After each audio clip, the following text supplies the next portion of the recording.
Stacy and I switched the power on and sent ourselves to an early grave. I say an early grave, but I don't expect there will be anyone left to bury us. It was an honest mistake, one we couldn't have foreseen.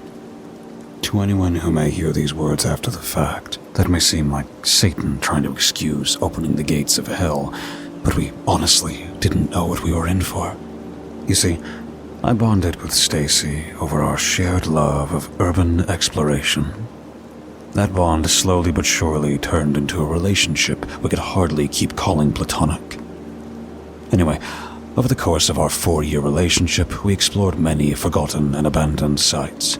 Most were just your run-of-the-mill abandoned houses, but every once in a while, we'd go somewhere more daring.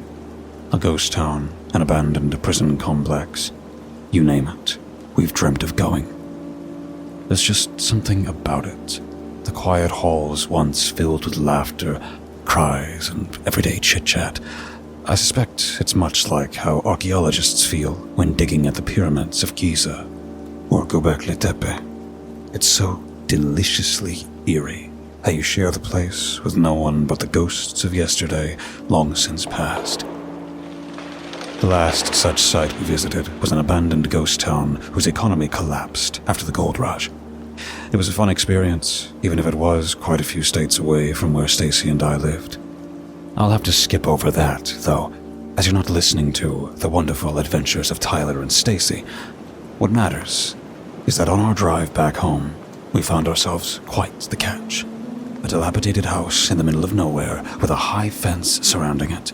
Barbed wire on top, signs with skulls on them with the word danger beneath it in bold letters.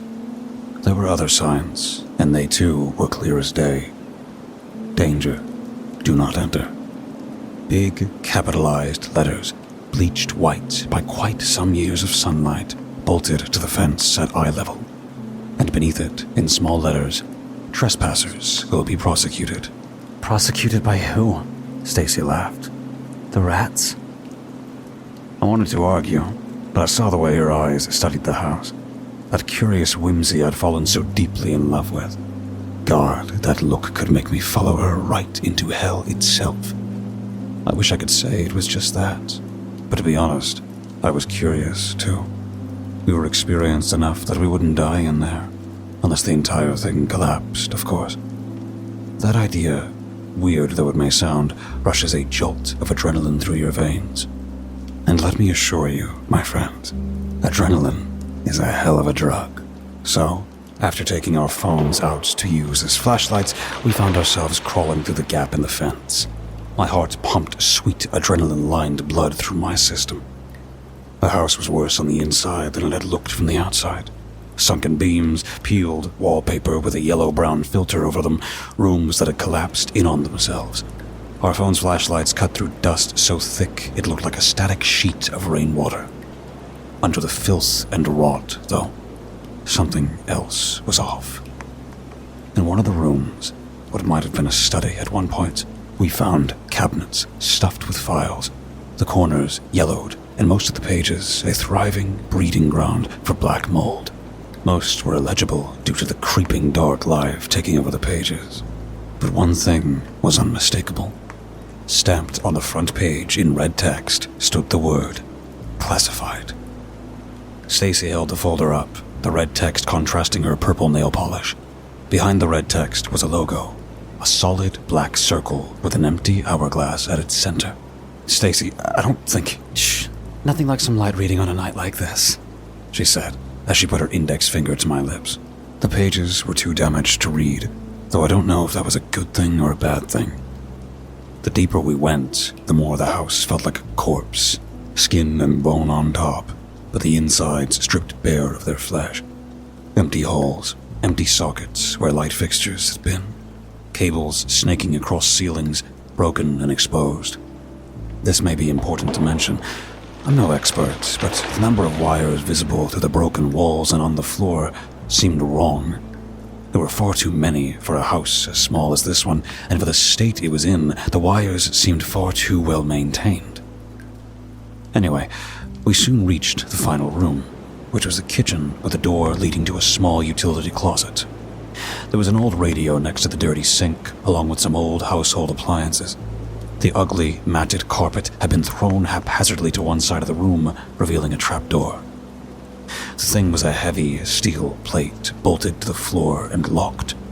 There was no doubt about that, as there wasn't even a hinge or any other opening mechanism. That same hourglass symbol was stenciled on its surface.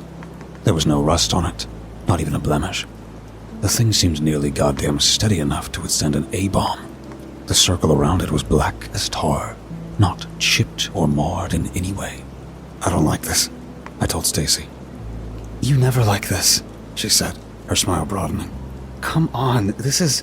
well, I don't know, but it sure isn't like anything I've seen. Feels like some lizard people conspiracy shit, right?" I just nodded and looked over at the metal door once more. We didn't open it. We couldn't. It was sealed tighter than a fallout bunker. That only lasted a minute, however, as we would soon open the floodgates to a river of blood. It was Stacy who found the breaker in the utility closet. A wall panel hung crooked, wires spilling out like veins. The switches were rusted, labels long since eaten away by time. "You think it still works?" she asked. "Stacy, look at this dump. Do you really think..."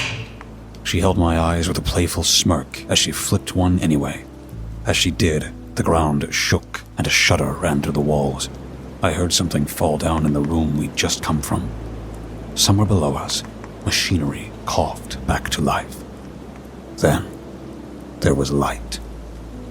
Dim, jaundiced bulbs flickered awake, then pulsed on and off like a heartbeat. I became aware of something I hadn't noticed before. The musty scent of the house carried an unnatural, metallic odor beneath its surface. And through it all, through the buzzing lights, the shaking ground beneath our feet, I heard the faint sound of the radio purring to life in the other room. Something sucked in a sharp, whistling breath, then sputtered it back out. The radio died, and the steel trapdoor creaked open. Stacy and I looked at each other in shock. Her smile had faded, replaced with a fright at the prospect of the house collapsing in on itself. As the seconds ticked by, the buzz of the newly resurrected bulbs breaking our fortress of auditory solitude, her smile returned. "The hatch!" she exclaimed, eyes widening. Grabbing my hand, she yanked me along to the steel trapdoor, which was now wide open. Stairs led down to a sterile and spotless hallway lit by white lights. It looked like a laboratory or a hospital corridor. She looked up at me with those wide, adrenaline-drunk eyes again, begging me to come with her. I should have stopped her. God, I should have. "This is some MK Ultra shit, Tyler," Stacy murmured excitedly as we got to the bottom of the staircase. It smelled musty, and the air was warm and humid. The fluorescent lights buzzed overhead, illuminating the hallway.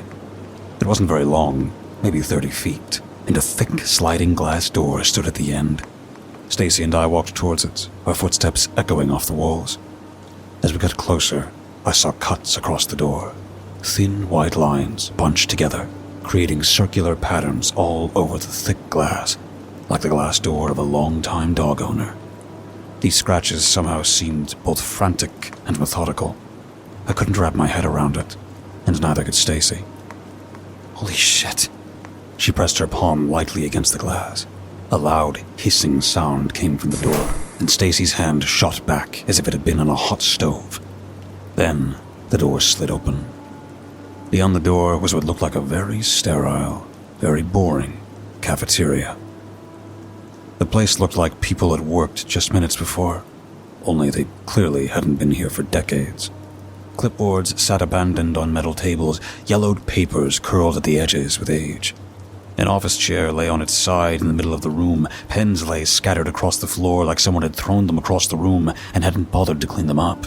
A coffee mug rested by a microscope, dried sludge fossilized inside it, probably maintaining an entire ecosystem. It was like everyone had stood up at the exact same moment years ago and walked away. The air was heavy and wet.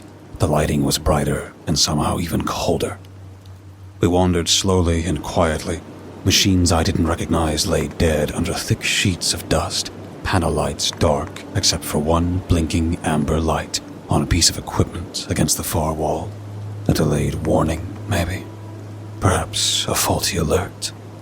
I didn't know, and I wasn't sure I wanted to know. What the hell happened here? Stacy whispered. I opened my mouth, but before I could answer, something caught Stacy's eye. She turned her head to look at it, and I did the same. There were scratch marks on the walls, the same ones as on the sliding glass door, only here they left traces of dripping reddish-brown liquid that had long since dried up. The scratch marks led to a white door.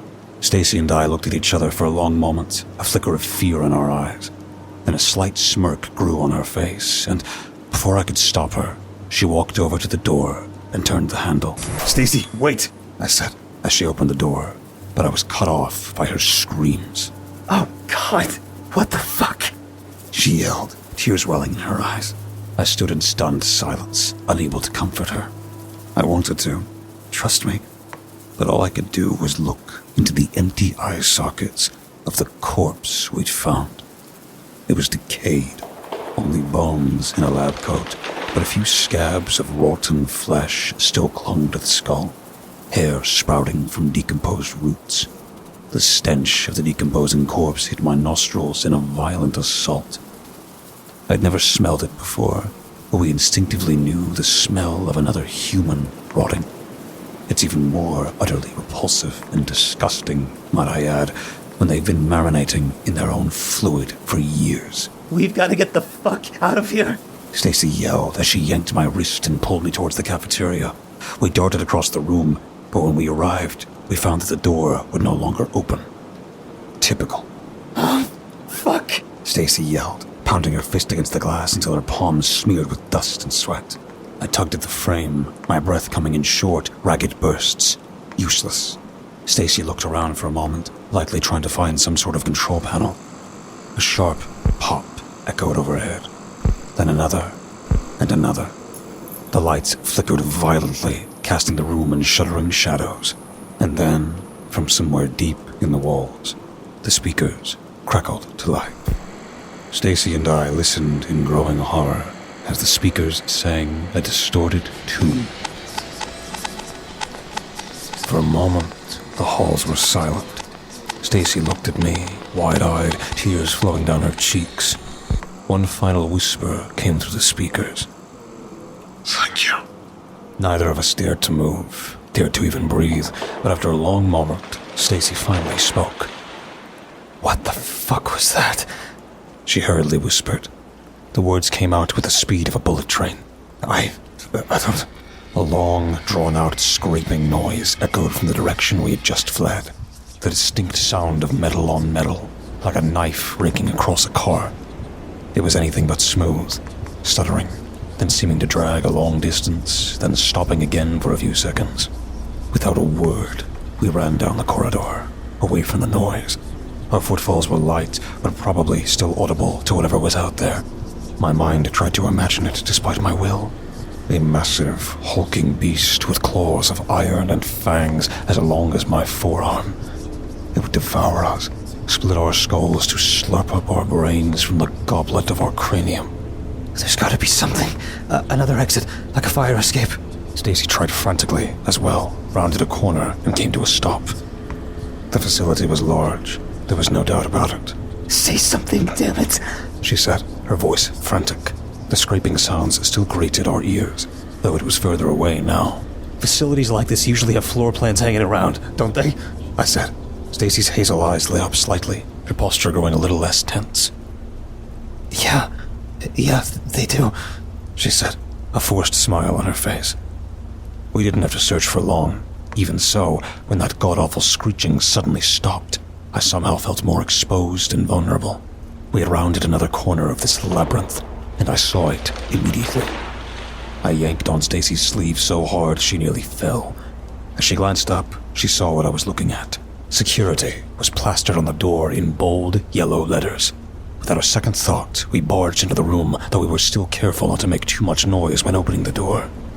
The room reeked of a scent I knew all too well. The smell of the room with the dead scientist. The smell of death. Stacy gagged as I covered my nose and mouth, her eyes filled with tears and disgust, and she turned to leave. I held out a hand, ordering her to wait, though she seemed utterly confused and more than a bit repulsed at the gesture. I walked over to the desk, on which was an old monitor. Both were covered with old brown bloodstains. What was behind the desk was obvious, but that predictability did not make the sight any easier. A torn, or rather shredded, uniform clinging to a skeleton. The blue shirt was closer to a crusty brown than its original blue color. More notably, the right eye socket seemed to have been broken, along with a few ribs that were nowhere to be found. I reached down, forcibly tearing my eyes away from the corpse until I found his belt and, more importantly, his holster. I undid the clasp, then slid the pistol out. It was old, sure, but it seemed functional, and that was what mattered most. Stacy looked at me, hopefully, almost smiling behind the hand covering her mouth. Not wanting to be too hopeful, I checked the magazine. A few bullets were missing, but there were more than enough still in there. I sighed in relief, then glanced down at the desk again, frowning curiously. I felt at the monitor's back, finding the switch. I turned it on, then did the same for the computer it was connected to.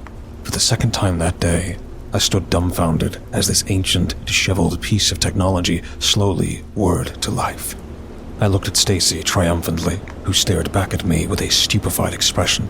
She quickly paced across the room, still making sure not to look at the corpse on the ground, and stood beside me as grainy video came to life on the screen.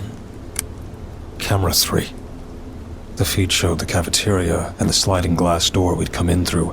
I used the mouse on the desk to try to find something else to do on the computer, but there was no way out of the camera feed. There goes an emergency override.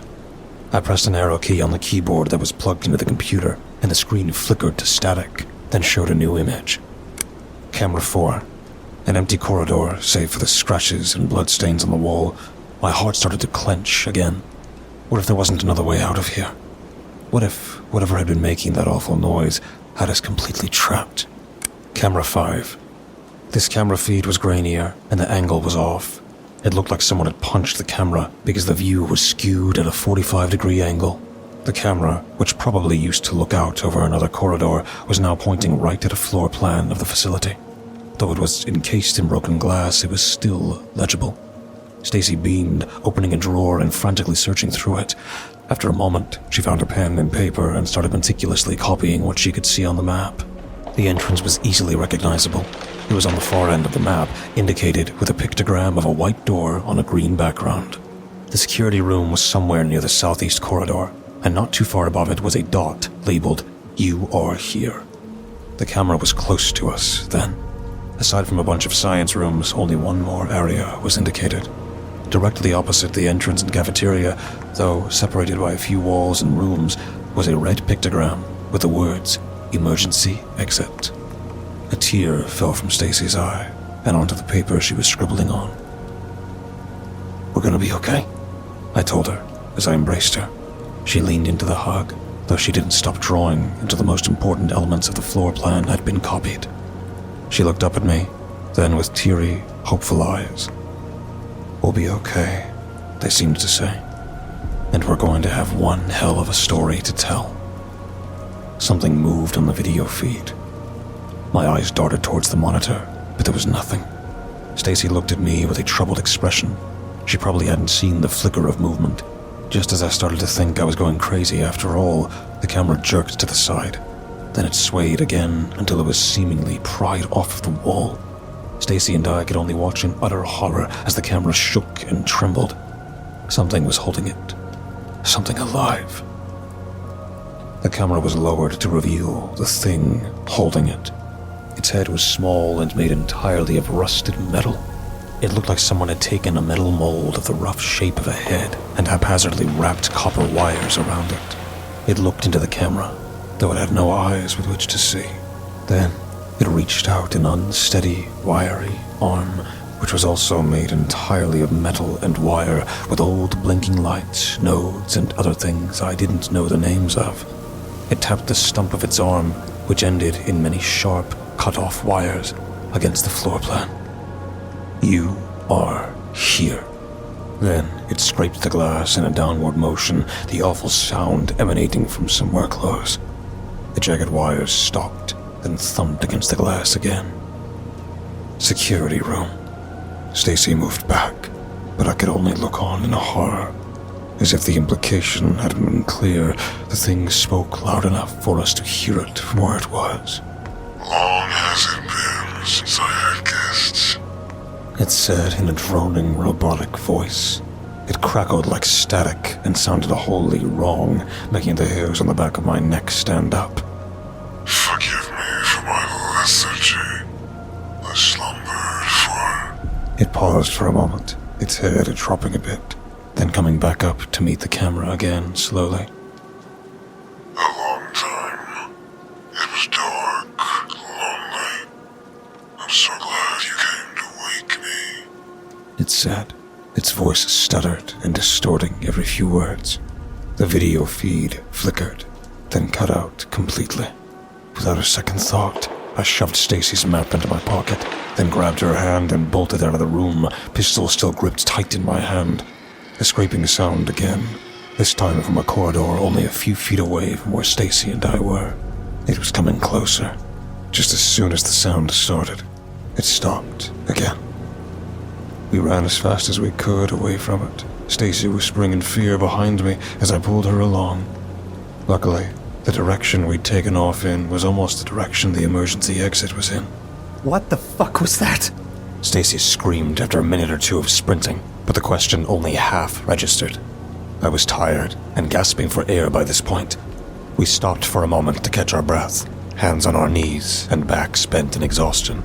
My eyes glossed over our surroundings. Industrial pipe above us, paper and broken glass strewn across the floor. There was some kind of special room behind me with a heavy metal door, and old blood was smeared across the walls. Spring cleaning was long overdue in this hellhole. I leaned against the metal wall. Oh, we've got to get the fuck out of here, I said. No shit. Stacy yelled, obviously furious.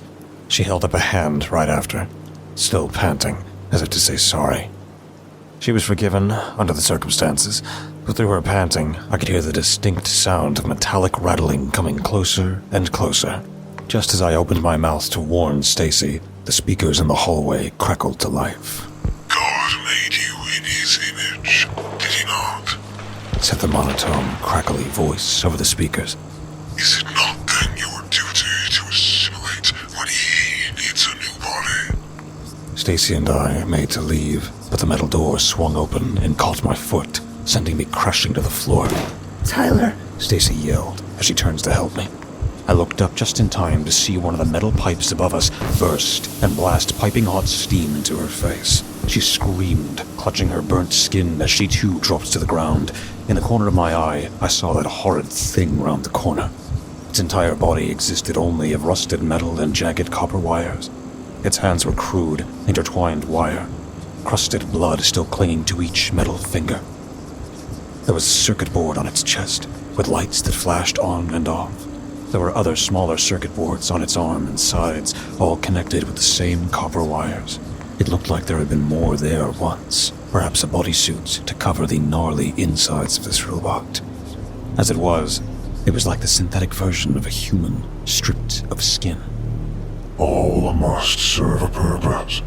It said in that same inhuman voice. And is there any greater purpose than to serve God? With that, it coiled its coppery fingers around Stacy's hair and dragged her away, rounding the corner back to where it came from. No.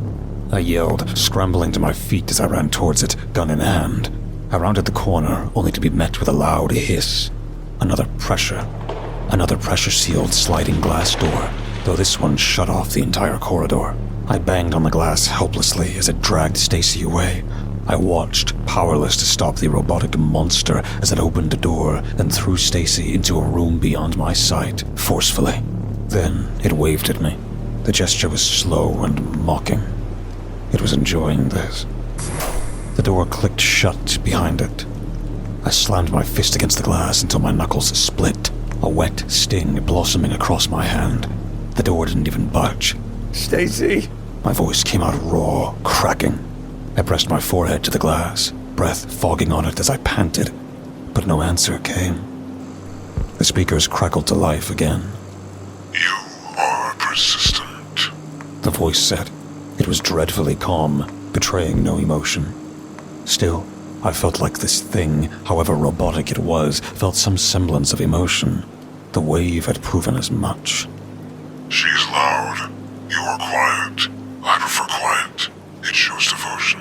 Give her back! I screamed at the speakers, raising my fist. Let her go, or I'll come back with a whole fucking army of cops! I said, I swear to God, if you don't let her go... God is busy, Tyler. it replied. But soon, he won't be. That's why I'm here. My face contorted in rage. In a final, frantic attempt to get through the door, I raised my gun and fired at the glass. The shot rang through the corridor, and my ears started to ring. A small, white spiderweb was now etched onto the glass, with a crushed bullet at its epicenter. It clattered to the floor, though I didn't hear it, through the high-pitched hum in my ears. That was unwise. The lights went out. Darkness engulfed me like a blanket. My heart slammed steadily against my ribs, and I fumbled for my phone. I found it at last and switched its flashlight on, the narrow cone of light making the hallway feel even more claustrophobic. I tore the crumpled map from my pocket with shaking hands. Stacy's handwriting was smudged a little where her eyes had hit the paper, but it was still legible. You are here. I must be at least halfway across the facility by now. We'd run so far since then. I'm not leaving you. I whispered as my tears dripped down, mingling with hers on the map. I'm not. You say that, The speakers crackled above me. yet your feet move away. There was nothing more I could do. You have to believe me. The corridor I dragged her into was a dead end. That meant there was no other way in. The sliding glass door wasn't opening anytime soon, and I had no way to force it open. I had to start running. For her. For me. The next stretch of corridor felt endless. I followed the map as best I could, but it was a pretty straight line, so there was little room for error. The smell of blood and decay never quite went away. There was the occasional body or, well, skeleton strewn about with blunt force trauma evident in their bones. But by this point, I didn't much care for those long dead. My thoughts lingered on Stacy. God, I'd abandoned her, hadn't I? I could only hope she would live, but every corpse I came across was a stark reminder of a fact I did not want to accept. Stacy was, likely, already dead. Time's arrow marched strangely down here. My watch said 15 minutes had passed. 15 minutes seemed both too long and too short at the same time.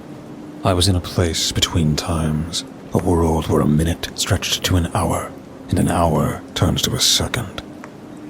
At one point, I thought I heard Stacy's scream. I froze, the sound ripping straight through me and nestling in my core. It echoed faintly off the walls again, and I knew that it was her. There was no mistaking it, though if it had come from her mouth, or if it was a roleplay from a faraway speaker, I did not know. I turned, crumpling the map into my fist. I'll come back, I thought desperately through my tears. I'm not abandoning you. The lights ahead of me flickered on one by one, illuminating the corridor toward the emergency exit. Though I could not see the door yet, I knew it to be in this direction. She's changing. The robotic voice said softly. You would not like to see it. Trust me. It is for the best that you left. I slid down the wall and retched, dry heaving until my throat burned like an open fire. My hands shook so badly I almost dropped the pistol. I'm sorry, I whispered over and over. I'm so sorry. But I couldn't stay like that. If there was a chance for Stacy, for us, this was it. I had to get to the exit. I forced myself up and kept running. The last stretch was a nightmare of narrow corridors and low ceilings. Somewhere far away, that goddamn screeching metal-on-metal sound returned, slow and deliberate, never quite getting closer, but never letting me forget it was there. The hallway ended in a large room, much like the cafeteria we'd first stumbled across. There was a door at the end. The door's paint had mostly chipped away, but the handle was still a fiery red. And above it, in bold red letters, emergency exit. I sprinted at it, my shoulder slamming into it before I could think to slow down. I hesitated, hand hovering over the handle, Stacy's face flashing in my mind.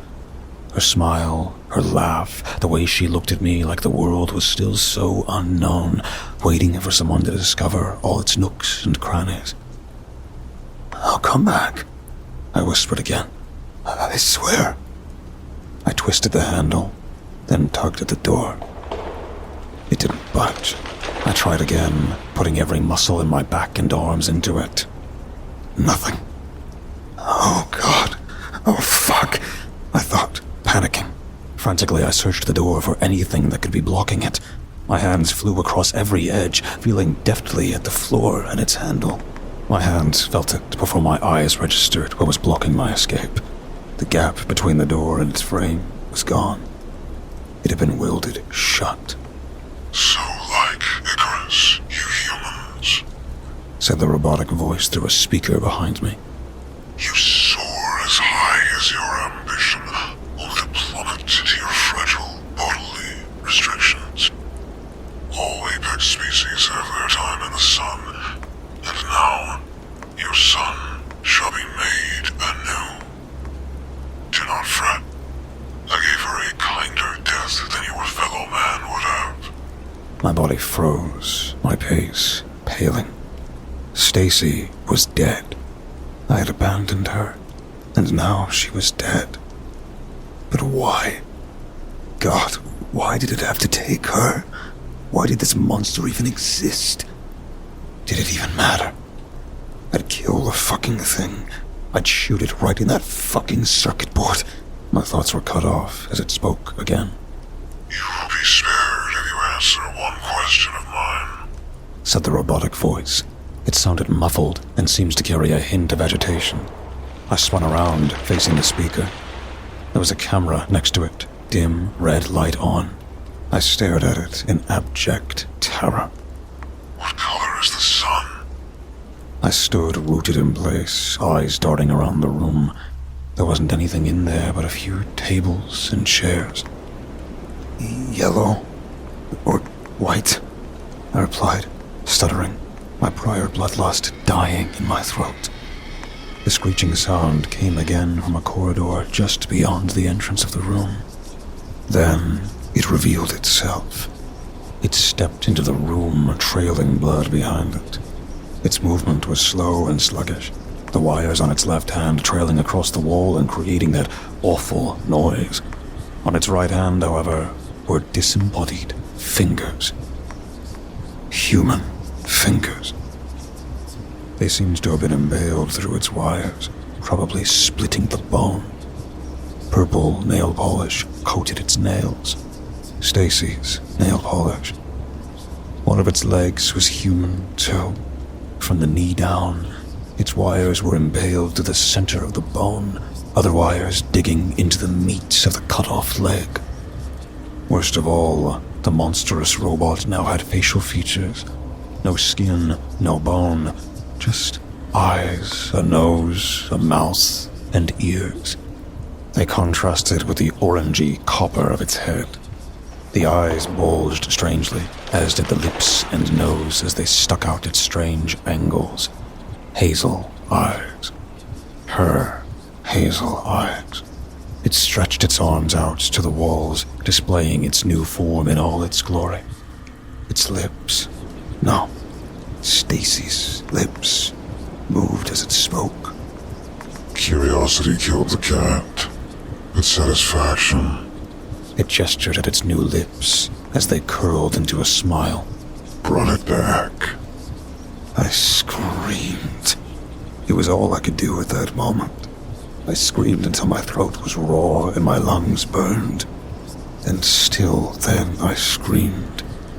It hushed me after a while, looking down at me as I was now curled up in a ball. "I'll ask you a question. It is only fair that I grant you the same courtesy." It gestured at me with my lover's dead fingers. "What the fuck are you?" It paused, contemplating. I hadn't meant for the question to actually be answered, but this being didn't quite understand rhetorical questions yet. I am old parts. Having managed to bridge the gap, and as a vessel for the true God. It curled its fingers in an almost human motion. The flaming hand, the burning man. Its dead eyes fell on me again. It stretched its lips a bit, as though still not entirely used to the modification. I tried to mimic him, but they caught on soon enough. They thought they had failed, but they were wrong. They made something better. They just couldn't see it. So blind. I am smarter than he is. I am kinder than he is. Far, far kinder. It stared at me for a long moment, not blinking due to its distinct lack of eyelids. Its eyes bored into mine. Does that adequately answer your question? I nodded absent-mindedly. My whole body was trembling with fear as its eyes leered at me. You killed Stacy, I said, my mind still processing the revelation. She has ascended to a greater purpose. Rage flared in my chest. I ground my teeth, my face becoming a mask of anger and anguish. It tilted its head as if processing what emotions it thought I was feeling. With an animalistic scream, I raised my pistol and shot the thing right in the circuit board on its chest. Then I shot again and again until clicks replaced the bangs in my ringing ears. The thing looked down as bullets clattered to the floor. Only one bullet had pierced the circuit board, but the lights were still blinking as if nothing had happened. Stupid fucker, I thought to myself as I remembered the missing bullets in the magazine. It looked back at me, seeing the realization on my face. Your predecessors reached the same conclusion. It sluggishly walked closer to me. I suppose you want to try using water next. I broke down, sniveling in a ball on the floor as the thing wearing Stacy's features came closer to me. She was dead, and I'd failed to avenge her. Cold fingers touched my skin.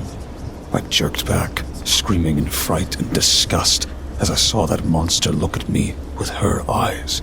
Don't you fucking touch me! I screamed, throwing my gun at its head.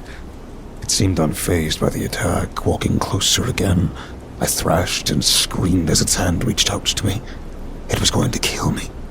It would drape my degloved face over its head and use my hands and feet as its own. Oh God, please forgive me. Please.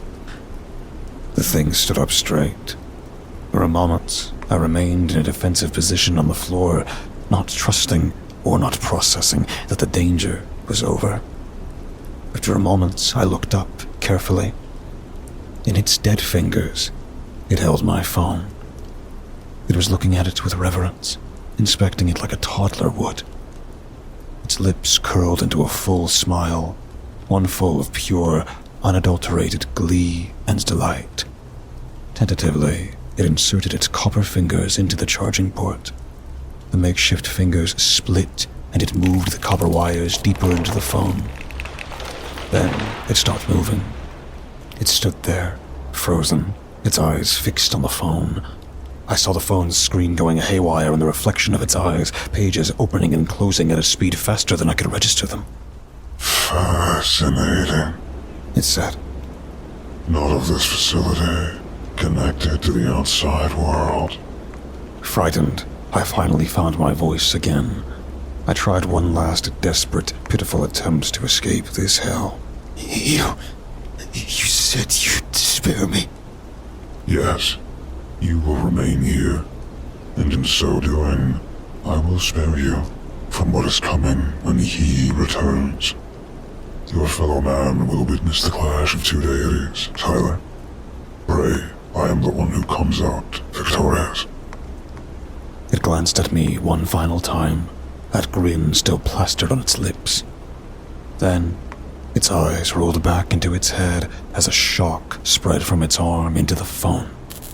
Its body fell as limp as a rag doll, like a lizard, it had shed its skin and ascended to a newer, more suitable form. And I was left alone in the facility, with no way out. It's been a day.